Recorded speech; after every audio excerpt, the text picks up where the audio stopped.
안녕하세요. 오늘도 사연 살롱을 찾아주셔서 감사합니다. 2년 전 상처하고 친정 엄마와 살고 있는 30대 여성이에요. 엄마들이 흔히 하는 말 중에 하나가 내 인생을 책으로 엮으면 몇 트럭은 나온다는 소리죠. 그런데 살아보니 정말 그런 사연 하나 안 가진 엄마들이 없더라고요. 고작 44년 남짓 산 저도 인생 사연 몇 개는 가슴에 품고 사니 말이에요.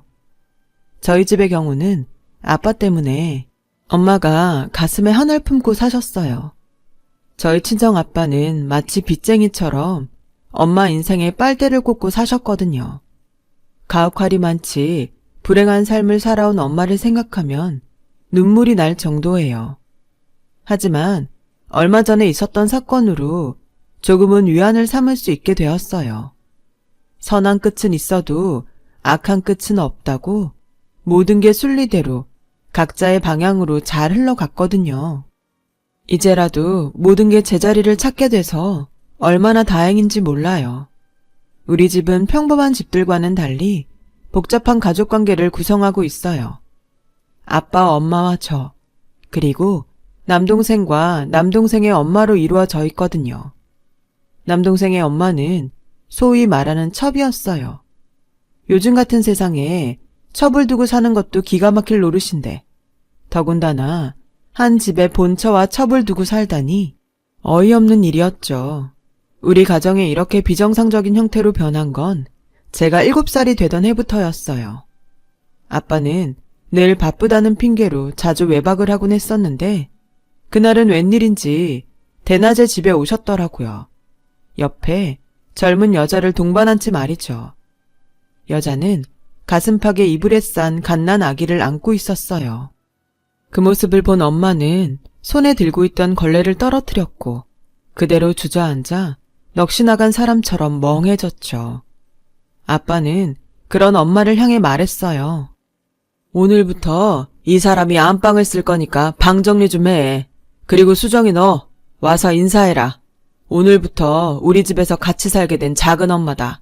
여긴 네 남동생이고 작은 엄마 말씀 잘 들어야 돼.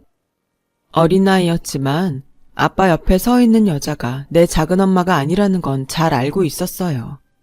진짜 작은 엄마는 작은 아빠와 함께 미국에 살고 계셨으니까요. 그래서 이 아줌마는 작은 엄마가 아니야. 작은 엄마는 미국에 있는걸? 그랬더니 아빠가 버럭 화를 내시며 아빠가 그렇다면 그런 거야. 조그만 게 어디서 말대꾸야. 당신 애 교육을 어떻게 시켰길래 애가 이 모양이야. 아들도 하나 못 낳는 주제에 자식 교육도 이 모양이니 널 어디다 써먹냐. 이러니 집구석에 들어오기 싫지. 먹긴 놈이 성낸다고 아빠는 오히려 엄마한테 책임을 전가하며 당당하게 굴었어요. 아빠의 첩은 호랑이 등에 탄 여우처럼 아빠의 권세를 빌어 안방을 차지하고는 안주인 노릇을 해댔죠. 어린 제가 봐도 화가 났지만 엄마는 아무런 말도 하지 않았어요. 그때는 몰랐는데 엄마한테는 그렇게 할 수밖에 없는 이유가 있었더라고요. 그건 바로 친정 때문이었죠. 외할아버지는 아빠 회사에서 일감을 받아 공장을 운영하는 하청업체를 하고 계셨는데 당장 아빠 회사와 거래가 끊기면 온 식구가 길바닥에 나앉을 상황이었어요. 애초에 엄마가 아빠랑 결혼한 것도 아빠가 외할아버지 회사를 도와주기로 하고 강제로 한 거였죠. 외할아버지는 나이 많고 바람둥이로 유명했던 아빠한테 딸을 내주는 대신 남은 가족들을 건사하게 된 거예요. 일종의 갑과 을 관계였던 사위와 장인의 관계는 그 사이에 끼어있던 엄마의 결혼 생활에 지대한 영향을 끼칠 수밖에 없었어요. 그나마 그동안은 친할아버지가 나서서 아빠의 비행을 통제해 주시곤 했는데 갑자기 쓰러지신 이후로는 전처럼 큰 힘을 쓰지 못하셨어요. 회사 일에서도 물러나신 채 병상을 지키고 계셨으니까요. 마침 그 틈을 타서 친할머니와 아빠가 못된 짓을 벌였던 거예요. 네가 우리 집에 시집와서 한 게 뭐 있니? 아들 낳아 대를 잇기를 했냐? 네 남편 사업에 도움이 되기랬냐? 아들을 못 낳으면 네가 알아서 후처자리라도 알아봤어야지. 어떻게 네 자리 보전할 생각만 하고 살아? 후사를 못 잇는 여자는 그날로 소박을 맞아도 마땅하다만 그래도 그간에 정이 있으니 내치지는 않으마. 대신 귀한 손주를 낳아온 작은 애한테 평생 감사하고 살도록 해라. 혹여라도 조강지처 노릇한답시고 작은 애 가슴에 못질했다간 그날로 우리 집에서 내칠 줄 알아. 친할머니는 아빠의 외도를 대리잇기 위한 수단으로 포장하며 오히려 엄마한테 첩을 모시고 살라고 했어요. 그날 이후 엄마는 제 방에서 함께 지내게 되었어요. 거기다 애만 낳고는 나 몰라라 하는 첩을 대신해 그 여자의 아들까지 방으로 데려와 키워야 했죠. 저 같으면 첩 때문에라도 그 아이를 미워했을 법도 한데 엄마는 그러지 않았어요. 오히려 자신이 낳은 애처럼 정성을 다해 보살펴 주었어요. 제가 아기를 꼬집거나 쥐어받기라도 하면 누나가 돼선 동생한테 무슨 짓이냐며 소리치시곤 했죠. 그런 엄마의 행동 때문에 서운하기도 했지만 함께한 시간이 길어질수록 저도 그 아기를 동생으로 받아들이게 되었어요. 아기는 죄가 없으니까요. 엄마의 사랑은 받고 자라서 그런지 남동생은 저희 엄마를 제 친엄마처럼 생각하는 것 같았어요. 오히려 자기를 낳아준 친모를 향해선 거부감을 나타낼 정도였죠. 그렇다 보니 첩은 자기 아들한테 정을 붙이지 못했어요. 멀쩡히 있다가도 제 엄마가 안아주면 자지러지게 울곤 했으니까요. 반면에 저희 엄마가 가서 안아주면 그제야 울음을 그치곤 했죠. 그럴 때마다 첩은 저희 엄마가 자기 아들을 뺏으려든다며 분통을 터뜨렸지만 그렇다고 자기 아들을 돌볼 생각도 하지 않았어요. 엄마 노릇은 뒷전이고 자기 몸을 치장하고 쇼핑을 하거나 툭하면 집에 사람들을 불러 화투판을 벌이기 일쑤였어요. 정말 최악이었죠. 남동생이 초등학교에 들어가고 처음 있었던 학부모 상담도 그놈의 화투를 치느라 깜박한 여자니 말 다 했죠 뭐. 그런 첩을 대신해 엄마는 새벽부터 일어나 남동생 도시락을 싸고 학부모들을 통해 학원 정보를 얻어가며 남동생 사교육에도 신경을 쓰셨어요.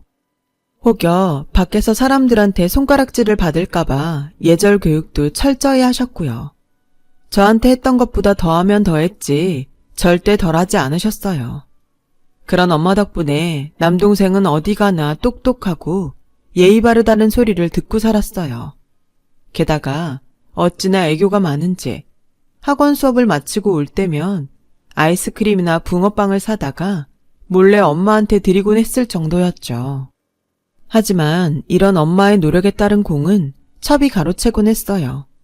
남동생이 성적을 잘 받아오거나 교회 대회에서 상을 받아오면 실상을 모르는 친할머니와 아빠가 모든 공을 첩에게 돌리며 두둑한 포상금을 주거나 명품 백을 사주곤 했거든요. 재주는 곰이 부리고 돈은 왕서방이 챙기는 격이었죠. 그래서 저는 더 열심히 공부해야 했어요. 명문대에 합격해서 엄마 길을 세워줄 생각으로요. 그래서 죽어라 노력한 끝에 Y대에 입학할 수 있었고 드디어 아들 낳은 유세를 떨던 첩의 코를 납작하게 눌러줄 수 있었죠. 제가 명문대에 들어가자 친할아버지가 엄마 앞으로 상가를 하나 주셨거든요. 오래된 상가 건물에 들어있는 가게지만 위치가 좋아서 공실이 될 염려가 없는 곳이었어요. 그곳에서 들어오는 수입으로 충분히 노후 대책을 세울 수 있을 정도였죠. 그러자 첩은 아빠를 닥달해 자기도 상가를 달라고 졸라댔어요. 하지만 모든 부동산이 할아버지 소유라서 아빠도 어쩌지는 못했어요. 그러다 제가 대학교 3학년이 되던 해 할아버지께서 세상을 떠나시면서 상황이 급변하기 시작했어요. 할아버지 소유의 회사와 부동산 대부분을 아빠가 상속받았거든요. 작은 아빠는 미국에 살고 있는 데다 회사 경영에는 관심이 없어서 자기 몫의 부동산 외에는 욕심을 내지 않았어요. 그래서 유산 집행도 쉬웠죠. 아빠 손에 엄청난 재산이 들어오자 첩은 본격적으로 돈이며 상가, 부동산 등을 자기 명의로 바꿔달라 요구하기 시작했어요. 난 당신 호적에도 못 들어가는데 혹시 당신이 갑자기 떠나면 그땐 낙동강 오리알 되는 거 아니에요. 그러니까 그 전에 내 앞으로 뭐라도 해달란 말이에요. 명색이 이 집 장손을 낳은 여잔데 그거 못 해줘요? 결국 아빠는 첩의 요구에 따라 상가와 땅의 일부는 명의 이전해 주었어요. 하지만 노력 없이 얻은 첩의 재산은 밑빠진 독에 물을 붓는 것처럼 술술 빠져나가고 말았죠. 거기다 아빠의 무능함까지 한몫해서 회사도 예전만 못하게 되었어요. 그러자 아빠는 외할아버지 공장과 거래를 끊고 첩이 소개한 새 업체와 계약 체결을 하겠다고 하더군요. 그 바람에 외할아버지 공장은 당장 문을 닫을 위기에 처하게 되었죠. 보다 못한 엄마가 나서서 아빠한테 울면서 부탁을 했어요. 저요, 이날 이때까지 당신이 밖에서 무슨 짓을 하든 눈 감고 입 닫고 살았어요. 심지어 안방에 첩을 들이는 것도 참았다고요. 내가 왜 그랬겠어요? 그게 다 친정 때문이었다고요. 결혼할 때 당신이 그랬잖아요. 다른 건 몰라도 내 친정만큼은 끝까지 보살펴 주겠다고요. 저 믿었어요. 그런데 어떻게 이럴 수가 있어요? 당신한테 돈을 달라는 것도 아니고 어차피 하청 줄 거 우리 친정에 달라는 것뿐인데 그게 그렇게 힘든 일인가요? 말해봐요, 여보. 엄마의 말에 아빠는 살짝 미안한 기색을 보였어요. 그러자 그 틈을 타 첩이 끼어들지 뭐예요. 이미 새 업체로부터 뒷돈을 받고 일을 진행했던 터라 자기도 순순히 물러설 수는 없었던 거였죠. 어머머, 듣자 하니 말이 좀 그러네요. 요즘 회사 사정이 어떤지 몰라서 그런 소리래요. 형님 친정 때문에 우리 회사가 입을 손에는 생각 안 하냐고요. 그동안 봐줄 만큼 봐줬으면 이제는 스스로 자립할 생각을 해야지. 언제까지 내 남편 회사에 기대 살 생각이냐고요. 자기들이 무능한 걸 탓해야지. 지금껏 손해봐가며 도와준 은인한테 웬 꼬장이래요? 안 그래요, 여보? 그래, 자네가 말 잘했네. 그 회사를 기울게 만든 사람이 누구지? 회사 돈 빼다가 부동산 투기로 날리고 오랫동안 회사를 위해 헌신한 직원들 내보내고 친인척들 끌어다 넣은 사람이 대체 누구냐고. 자네 아닌가? 내 친정 때문에 회사에 손해가 났다고? 말도 안 되는 소리 하지 마. 혹여라도 딸한테 피해갈까봐 지금껏 이 회사 눈치 봐가며 단가 한번 못 올리고 거래했어. 뚫린 입이라고 함부로 짓거리지 마. 그리고 이 사람이 어떻게 네 남편이야? 넌 그저 내 연녀일 뿐이라고. 자네 위치 좀 제대로 알고 처시네. 뭐? 척? 아, 여보, 이 여자 말하는 것 좀 봐요. 누구 때문에 대끈일 뻔한 거 내가 아들 낳아 대 이어줬더니 나한테 하는 짓거리 좀 보라고요. 아, 내 팔자야. 내가 이 꼴 보자고 꽃같은 청춘에 애까지 낳고 이 집에 들어왔나? 아, 억울해. 여우 같은 첩이 아빠 품에 달려들어 울고불고 짜는 바람에 결국 아빠는 첩의 손을 들어주고 말았어요. 그 바람에 외할아버지의 공장은 문을 닫고 말았고요. 언젠가 엄마가 그러더군요. 그때 더는 못 살겠다 싶어 이혼할까 생각했었다고요. 그런데 생각해보니 이날 이때까지 참고 살았는데 누구 좋으라고 지금 이혼해주냐 싶더라나요. 인생은 빨리 가는 놈이 이기는 게 아니라 끝까지 버티는 놈이 이기는 거라면서요. 그래서 이혼을 하더라도 좀 더 참았다가 제대로 한 방 먹이고 이 집을 나가자 결심했대요. 아무튼 엄마는 그날을 계기로 가슴에 복수의 칼을 갈기 시작했어요. 이듬해 졸업을 앞둔 저는 강단에 서고 싶은 욕심에 취업 대신 대학원 진학을 준비하고 있었어요. 그런데 아빠가 그걸 어떻게 알았는지 하루는 저를 불러 대뜸 취직을 하라고 하지 뭐예요. 대학까지 나왔으면 됐지 여자가 뭐하러 대학원 공부까지 하냐면서요. 딱 들어봐도 중간에서 첩이 이간질을 시킨 것 같았어요. 이유는 하나였죠. 혹여 나중에 제가 아빠 회사를 물려받게 될까봐 미리 싹을 잘라버리려는 거였어요. 사실 그동안 공부도 잘하고 부모 말 잘 듣던 남동생이 무슨 신경의 변화가 생겼는지 공부도 않고 싸움질만 하고 다녀서 퇴학 위기에 놓여 있었거든요. 그래서 이참에 미국으로 도피 유학을 시키려던 참이었죠. 그 와중에 제가 대학원에 진학한다니 똥줄이 탔던 모양이에요. 그래서 필사적으로 제 대학원 진학을 막으려던 거였죠. 아빠, 그게 무슨 말씀이세요? 지금 나보고 내 꿈도 포기하고 돈을 벌라는 거예요? 왜요? 저 여자가 뭐라 그래요? 저 대학원 보내지 말라고? 저는 문 밖에서 엿듣고 있는 첩한테 들으라는 듯 소리쳤어요. 자기 아들 인생 꼬였다고 남의 딸 인생까지 회복 놓고 싶은 모양인가 본데 꿈 깨라고 하세요. 그렇게 아들 걱정할 거면 집에 사람 불러 화투장이나 치지 말고 자기 아들이나 잘 보살피라고요. 명품백 고르러 다닐 생각 말고 재민이한테 신경이나 쓰라고요. 재민이 인생 망친 건 저 여자니까. 그러자 밖에서 훔쳐듣고 있던 여자가 득달같이 달려와서는 소리쳤어요. 뭐? 저 여자? 이 싸가지 없는 기집애가 어디서 막말이야. 네 눈에는 위아래도 안 보여?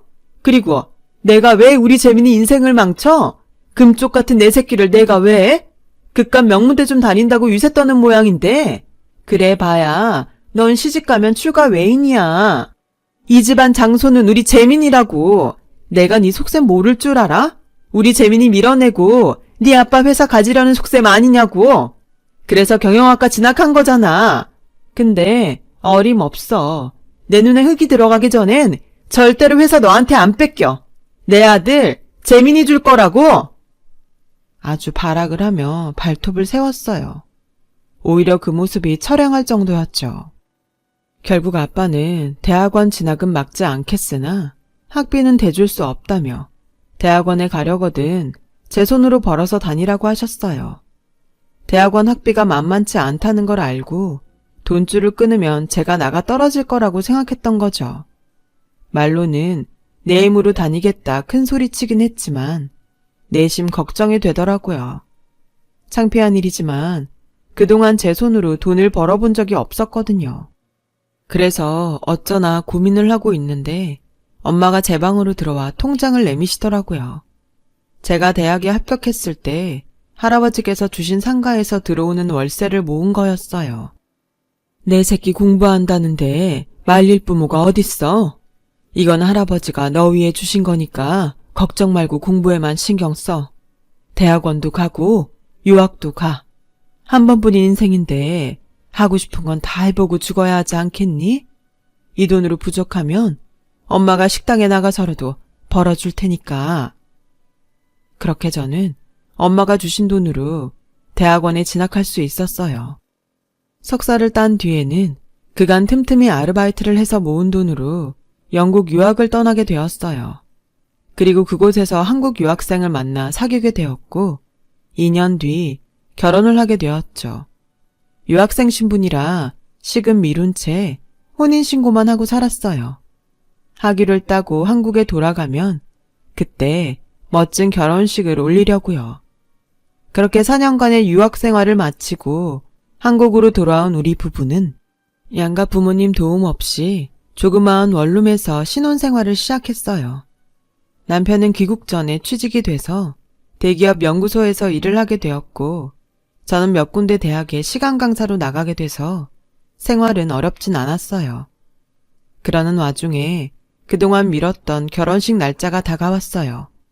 강의를 마치고 지하철을 타고 집으로 향하는 중이었어요. 남편한테 문자가 왔더라고요. 결혼식 앞두고 친구들과 만나 술자리를 갖는다는 내용이었죠. 일찍 들어오라는 단문을 하고는 꾸벅꾸벅 졸고 있었는데 낯선 번호로 전화가 온 거예요. 남편 친구였어요. 남편이 사고로 크게 다쳤다며 빨리 병원으로 와달라더군요. 그 길로 지하철에서 내려 택시를 타고 병원까지 가는데 다리가 사시나무 떨리듯 떨리더라고요. 도착해보니 남편은 응급수술에 들어간 상태였고 5시간이 넘는 수술 끝에 결국 세상을 떠나고 말았어요.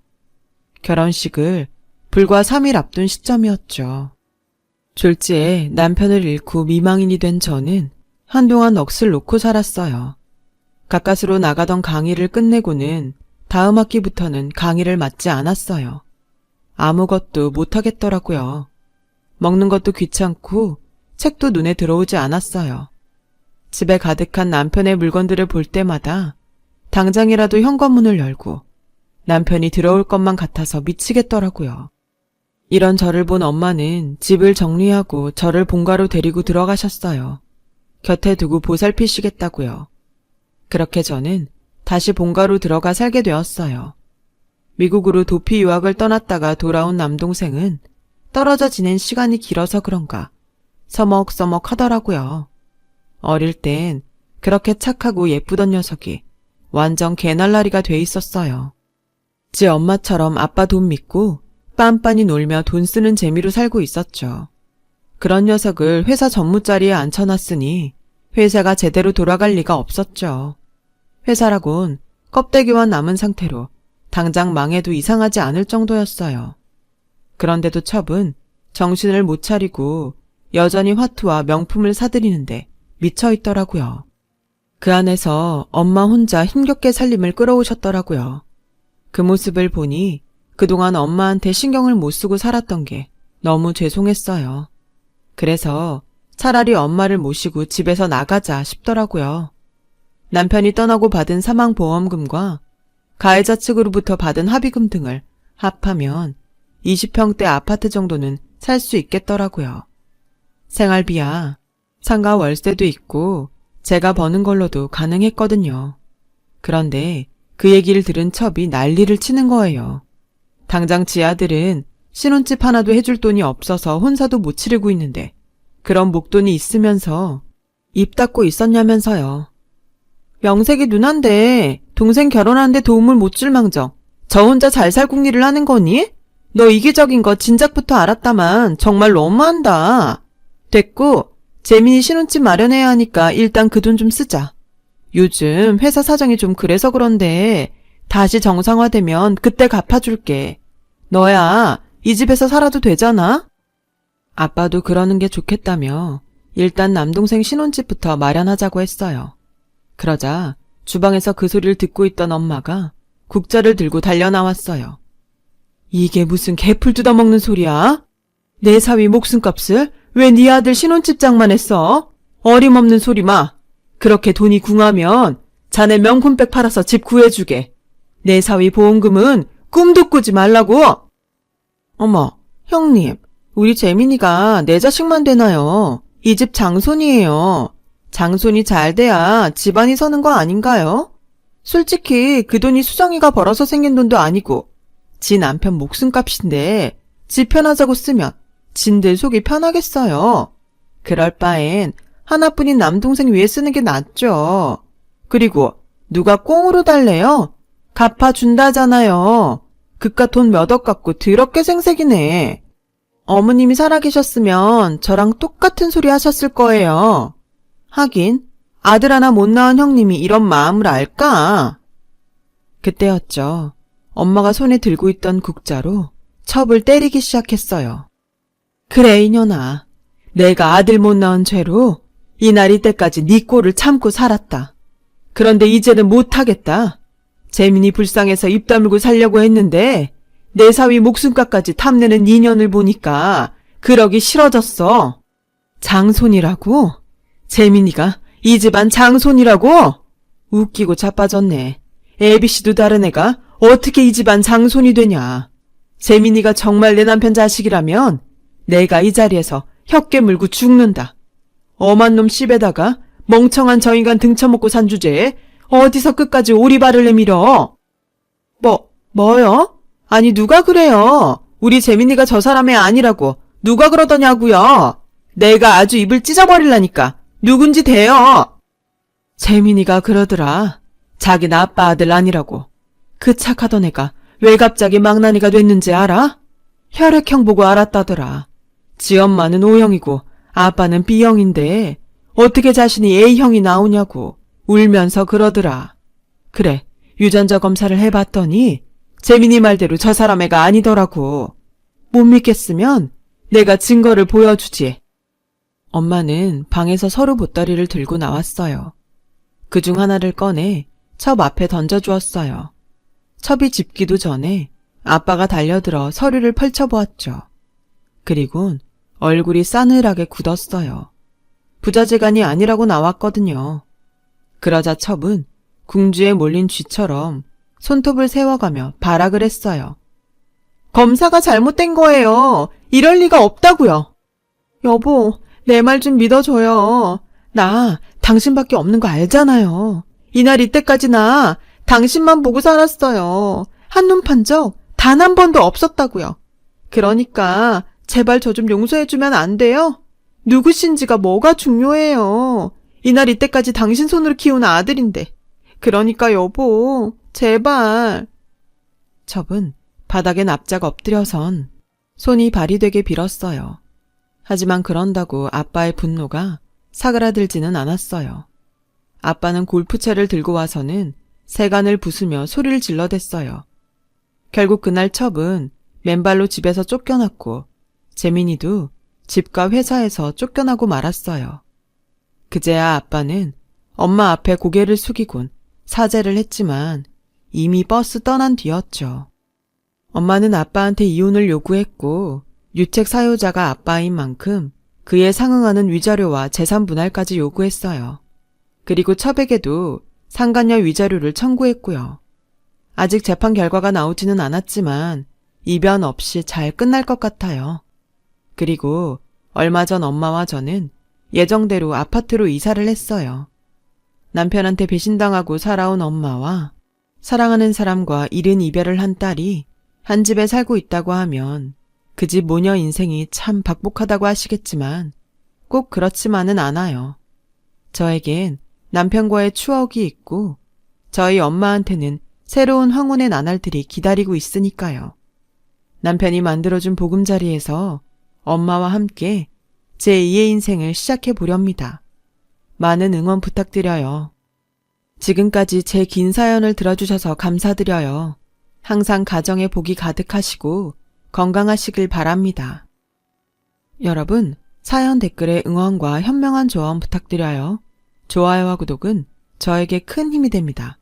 오늘도 좋은 일 가득하세요.